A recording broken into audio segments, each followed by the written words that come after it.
Scientists tried and tried to find out what matter is, and the more they tried, the more they came to realize that there is nothing like matter.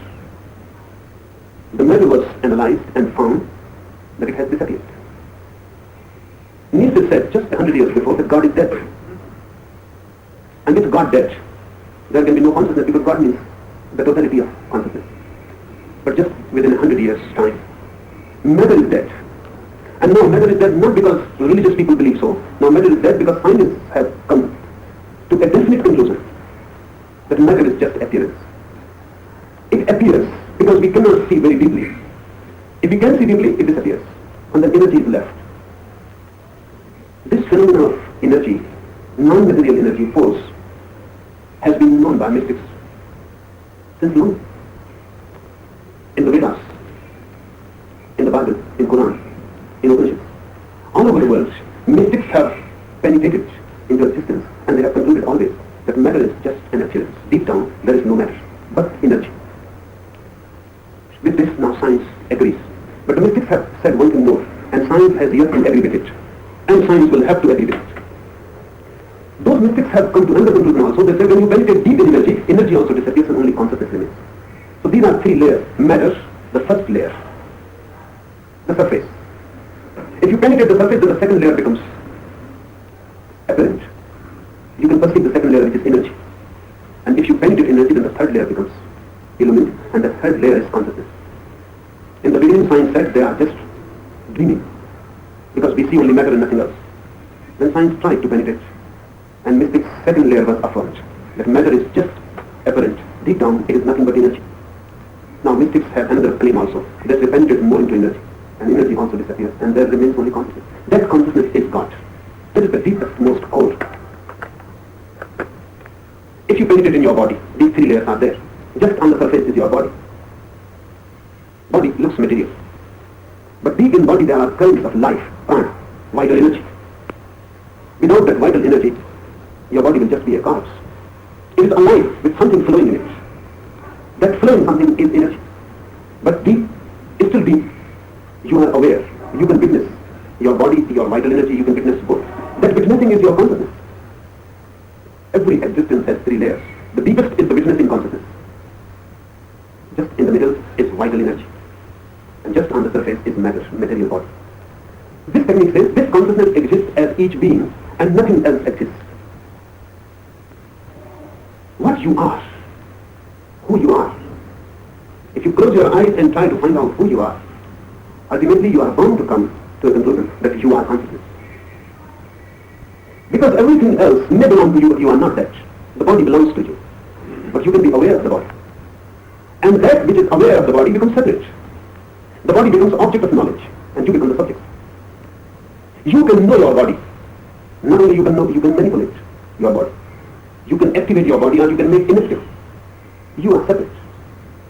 You can do something with your body. Not only that, you are not body, you are not your mind. Because you can become aware of your mind also. Thoughts move. You can see them. You can do something with your thoughts also. You can make them disappear completely. You can become thoughtless. Or you can concentrate your consciousness on one part. And you may not allow it to move from there. You can focus yourself on it and it will have to remain there. Or you can allow a river-like flow of thoughts. You can do something with your thoughts. Even you can dissolve them completely and there is no thought. But you are. You will know that there are no thoughts. A vacuum has come to be. But you will be there witnessing that vacuum. Only one thing you cannot separate yourself with is your witnessing energy. That means you are that. You cannot separate yourself from it. You can separate with everything. You can know you are not your body, you are not your mind, but you cannot know that you are not your witnessing. Because whatsoever you do, you will be the witness. You cannot separate yourself from witnessing. That witnessing is consciousness. And unless you come to a point from where separation becomes impossible, you have not come to yourself. So there are methods in which the seeker goes on eliminating. He goes on eliminating first the body, then the mind, and then comes to the point where nothing can be eliminated. In Upanishads they say neti neti. This is a deep message. This is not, that is not. So the seeker goes on knowing this is not me, this is not I. Goes on and on. Ultimately he comes to a point where he cannot say this is not I. Just a witnessing self remains. Pure consciousness remains.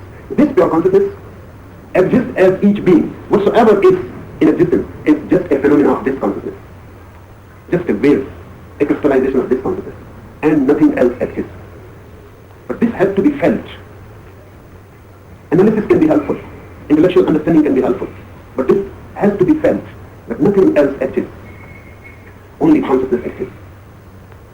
And behave as if only consciousness exists. I have heard about Lynch, one Zen master. He was sitting one day in his hut. Someone came to meet him. The man who came was angry. He may have been fighting with his wife or with his wife or something, but he was angry. He pushed the door in anger. He threw his shoes in anger. And then he came very respectfully, both down to Lynchy. Lynchy said, first go and ask forgiveness from the door and ask forgiveness from the shoes. That man must have looked at Lynchy very strangely. There were other people also sitting. They started laughing. Lynchy said, stop. And asked that man, if you don't go, then leave. I have nothing to do with you. The man said, it will look crazy, asking forgiveness from the shoes and from the door. Lynchy said, it was not crazy when you expressed anger. No, it will be crazy. But everything has consciousness. So you go. And unless the door forgives you, I'm not going to allow you in. That man felt awkward, but he had to go. That man later on became a monk himself, became enlightened. When he became enlightened, then he related the whole anecdote. And he said, when I stood before the door, asking forgiveness, I felt awkward, foolish. But then I said, if Lynchy says, there must be something in it. I trusted Lynchy. So I said, let it be foolish, but if he says there must be something in it. In the beginning, whatever I was saying to the door was just superficial, artificial. But by and by, I started becoming warm. And Lynchy was waiting and he had said that I will watch. If the door forgives you, only then you will come. Otherwise you go on being there and try and persuade the door and the shoes, unless they forgive. And this meant that I became by and by warm. I forgot about that many people were looking. I forgot about Lynchy. And then the concern became sincere and real. And I started to feel that the door is changing.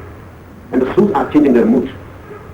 And the moment I realized that the door has changed and the shoes have changed and they are feeling happy, immediately Lynchy said, now you can come. You have been forgiven. This incident became a transforming phenomenon in his life, in that man's life. Because for the first time he became aware that everything is really a crystallization of consciousness. If you cannot see it, it is because you are blind. If you cannot hear it, it is because you are deaf. There is nothing the matter with the things around you. Everything is condensed consciousness. The problem is with you, because you are not open, not sensitive. This technique says this consciousness exists as each being and nothing else exists. Live with this notion. Be sensitive to this. And wherever you move with this mind and this heart, everything is consciousness and nothing else exists. Sooner or later, the world changes its face. Sooner or later, objects disappear and persons start appearing everywhere. Sooner or later, suddenly, the whole world is illumined. And you know that you were living in a world of dead things just because of your insensitivity. Otherwise, everything is alive. Not only alive, everything is conscious. Because everything deep down is nothing but consciousness. But you can leave it as a theory. You can believe in it as a theory that nothing will happen. You will have to make it a way of life, a style of life. Behaving as if everything is conscious. In the beginning it will be an as if. And you will feel foolish. But if you can persist in your foolishness, and if you can dare to be foolish, soon the world starts revealing its mysteries. And science is not the only methodology to enter the mysteries of existence. Really, that is the crudest methodology. It's lowest. A mystic can enter into existence in a single moment. Science will take millions of years to penetrate that much. Upanishads say the world is illusory, the matter is illusory. After 5,000 years, science would say that matter is illusory. Upanishads say that the energy is conscious. Science will still take 5,000 years more. Mysticism is a jump. Science is a very slow movement. The intellect cannot jump. It has to argue. Argue every fact. Prove, disprove. Experiment. But the heart can jump immediately. Remember, for the intellect the process is necessary, then comes the conclusion. Process first, then the conclusion. Logical. For the heart, conclusion first, then comes the process. It's just the reverse. That's why mystics cannot do anything. They have the conclusion, but they don't have the process.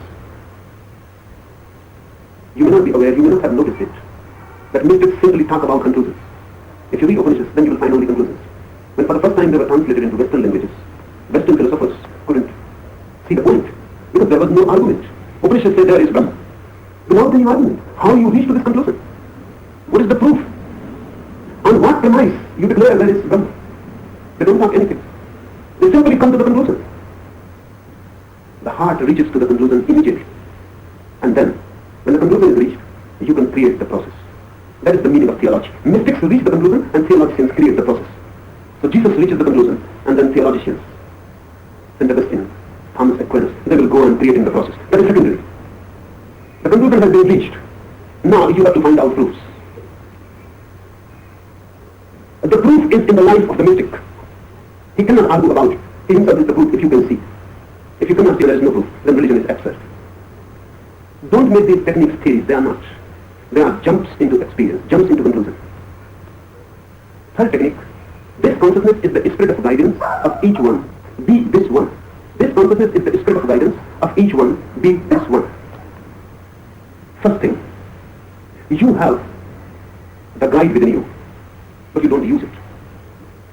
And you have not used it for so long, for so many lives, that you may not even be aware that a guide exists within you. I was reading Castaneda's book. One beautiful experiment his master, Don Juan, gives him to do. The experiment is one of the oldest. In a dark night, on a very hilly track, dangerous, without any light, Castaneda's master says that you simply believe in the inner light and you start running. It is dangerous. It is a hilly track, unknown. Trees, bushes, abysses. He can fall anywhere. Even in the daylight, he has to be alert walking there. And in this night, everything is dark. He cannot see anything. And his master says, don't walk, run. He cannot believe. It is simply suicidal. He becomes scared. But the master is running. The master goes in this direction running, just like a wild animal. Comes running back. And this man cannot understand how he is doing this. Not only in this darkness he is running, he every time comes directly running to him, as if he can see. Then by and by he gathers courage. If this old man can do this, why not he? He tries. And by he feels the inner light coming in. Then he starts running. He only is whenever he starts thinking. The moment he starts thinking, the error happens. If he doesn't think, everything is okay, as if some inner guide working. Your reason has misguided you. And the greatest misguidance has been this, that you cannot believe in the inner guide. First, you have to convince your reason. Even if your inner guide says, go ahead, you have to convince your reason. And then you miss opportunities. Because there are moments, you can use them or you can miss them. Intellect takes time. And while you are pondering, contemplating, thinking, you miss the moment. Life is not waiting for you. One has to live immediately. One has to be really a warrior, as they say in Zen. Because when you are fighting in the field with your sword, you cannot think. You have to move without thinking.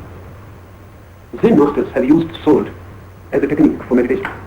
And they say in Japan that if two Zen masters, two meditative persons, are fighting with their swords, there can be no conclusion. There can be no one defeated and no one is going to win. Because they both are not thinking. The swords are just not in their hands, they are in the hands of their inner guide, non-thinking inner guide. And before the other attacks, the guide knows and defends. You cannot think about it because there is no time. The other is aiming at your heart. In a flash of moment, the sword will penetrate the heart. There is no point, there is no time to think about it, what to do. Unless, simultaneously, when the thought occurs to you, that penetrate the heart, the thought occurs to you that defend. Simultaneously, with no gap. Only then you can defend, otherwise you will be no more. So they teach swordsmanship as a meditation. And they say, be moment to moment with the inner guide. Don't think. Allow the inner being to do whatsoever happens to it. Don't interfere with the mind. This is very difficult. Because we are so much trained with the mind, our schools, colleges, universities, the whole culture, the whole pattern of civilization teaches your head. We have lost contact with the inner guide. And everyone is born with the inner guide. But it is not allowed to work to function. It is almost paralyzed, but it can be revived. This sutra is for the inner guide. This consciousness is the spirit of guidance of each one. Be this one. Don't think with the head. Really don't think at all. Just move. Try it in some situations. It will be difficult because the old habit will start thinking. You will have to be alert.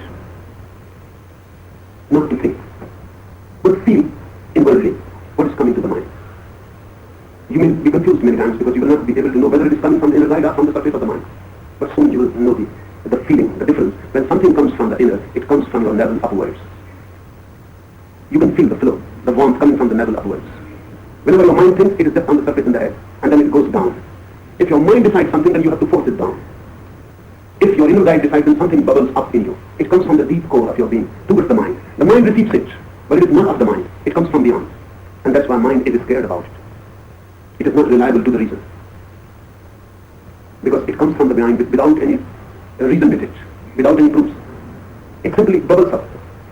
Try it in certain situations. For example, you have lost your path in a forest. Try it. Don't think. Just close the eyes. Sit down, be meditative. And don't think, because it is futile. How you can think? You don't know. But thinking has become such a habit that you go on thinking, even in moments when nothing can come out of it. Thinking can think only about something which is already known. You are lost in a forest. You don't have any map. There is nobody you can ask what you are thinking. But still you will think. That thinking will be just a worry, not a thinking. And the more you get worried, the less the inner light can be contacted. Be unworried. Sit down under a tree and just allow thoughts to drop and subside. And just wait, don't think, don't create a problem, just wait. And when you feel a movement of non-thinking that's come, then stand up and start moving. Wheresoever your body moves, allow it to move. You just be a witness, don't interfere. And the last part can be found very easily.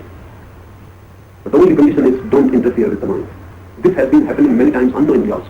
Great scientists say that whenever a great discovery has been made, it was never made by the mind. It was always made by the inner light. Madame Curie was trying to solve a mathematical problem. She did her best. That was possible, all that was possible. She got fed up for days together, weeks together. She was working and nothing was coming out. She was feeling just mad. No path was leading to the solution. Then one night, just as exhausted, she fell down and slept. Just in the night, in a dream, the conclusion bubbled up. And she was so much concerned with the conclusion that the dream was broken. She became awake. Immediately she wrote down the conclusion, because there was no process in dream, just conclusion. She wrote down on a pad and then again slept. In the morning she was puzzled. The conclusion was right, but she didn't know how it has been achieved. There was no process, no method. Then she tried for the process, but now it was an easier affair because the conclusion was in the hand, and it is easy to go back from the conclusion. She won the Nobel Prize because of this dream, and she was always wondering how it happened. When your mind gets exhausted and it cannot do anymore, it simply retires. In that moment of retirement, the inner guide can give hints, clues, keys. The man who won Nobel Prize for the inner structure of human cell saw it in a dream. He saw the whole structure of human cell, inner cell, in a dream. And then in the morning he just made a picture of it. He himself couldn't believe that it can be so. Then he had to work for years, and after years he could conclude that the dream was true. With Madame Curie, it happened that when she came to know this inner process of the inner guide, she tried it. Once there was a problem and she wanted to solve, so she thought, why worry about it, why try, just go to sleep. She slept well, but there was no solution.